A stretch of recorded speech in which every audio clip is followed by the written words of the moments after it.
আসসালামু আলাইকুম। আমি ডাক্তার মোহাম্মদ খালেদ সাইফুল্লাহ বলছি। আজকে আমি যে বিষয়টা নিয়ে কথা বলবো সেটা হলো আমাদের কমন একটা যে ব্যথা, এটা হচ্ছে গাউট ব্যথা, যেটা অনেকে গিরাবাত হিসাবে আর কি জানি।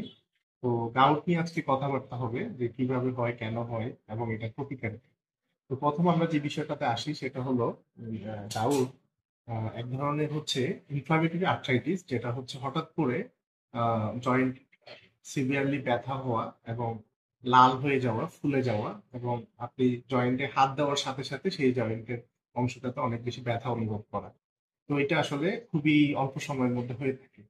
তো এই ধরনের যে ব্যথাগুলো আছে, বাত ব্যথা, আহ, যেটা আমরা গিরাবাত বলেছি, সেটা গাউটের কারণে হয়ে থাকে। তো আজকে গাউট অ্যাটাক গুলো আসলে কোথায় কোথায় হয়ে থাকে সেটা নিয়ে কথা বলবো। সেটা হলো যে আমাদের পায়ের যে গোড়ালির যে বুড়ো আঙ্গুল যেটা আছে, পায়ের বুড়ো আঙ্গুলটা, বিভিন্ন আমাদের যে অ্যাঙ্কেল জয়েন্ট আছে এবং হাঁটুতে, পাশাপাশি হচ্ছে আমাদের যে এলবো জয়েন্টে হতে পারে।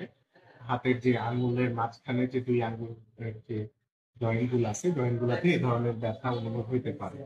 তো এটা আমরা যে গাউটটা হয়ে থাকে সেটা মূলত শরীরে যদি অধিক মাত্রা যদি ইউরিক অ্যাসিড যদি বেড়ে যায় সেক্ষেত্রে গাউট হয়ে থাকে।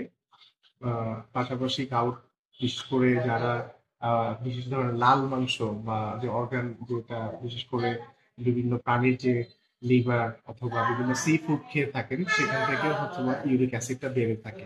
এবং যারা অ্যালকোহল যারা কনজিউম করেন তাদের ক্ষেত্রে ইউরিক অ্যাসিড বাড়ার সম্ভাবনা বেড়ে যায়। আরেকটা বিশেষ কারণ হলো যে যাদের অবিসিটি আছে, যাদের শরীরের অধিক মাত্রার যে ওজন বেড়ে যাওয়া, সেই সমস্ত রোগীদের ক্ষেত্রে গাউটের সমস্যাটা দেখা দিতে পারে। তো আমরা গাউট নির্ণয় করি মূলত ব্লাডে।